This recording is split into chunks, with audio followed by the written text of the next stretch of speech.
ఆడదాని మీద అంత గౌరవం ఉన్నా నువ్వు కనబడిన ఆ దేవుడి కంటే నాకెంతో ఎక్కువ. తాళి లేకుండా మీరు భార్య ఎలా అయ్యారు? ఎందుకు కాకూడదు? ఈ రోజుల్లో ఎంతమంది మగాళ్ళు తాళికి ఇవ్వాల్సిన గౌరవం ఇస్తున్నారు? ఎంతమంది మగాళ్ళు వాళ్ళ భార్యలు కంటితడి పట్టకుండా చూసుకుంటున్నారు? ఎంతమంది మగాళ్ళు వాళ్ళ భార్యల కష్ట సుఖాల్లో పాలు పంచుకుంటున్నారు? చెప్పండి. తనని నమ్మి వచ్చిన ఆడదాన్ని ప్రాణానికి ప్రాణంగా చూసుకోవడం, చివరిదాకా కంటికి రెప్పలా కాపాడమే తాళి యొక్క పరమార్థం. తాళి కట్టాక తల్లిలా హక్కును చేర్చుకోవాలి, బిడ్డలా లాలించాలి, తండ్రిలా కాపాడాలి, అన్నదమ్ముల్లా గౌరవించాలి. అలా ఎంతమంది ఉంటారు?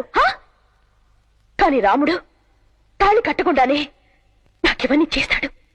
తన ఆవేశంతో గోడలు కట్టి నన్ను కాపాడాడు. నన్ను గడ్డిపూ సోకినా భరించలేని రాముడు మనసులో ఏనాడు నా మీద చెడు ఆలోచన రాలేదు.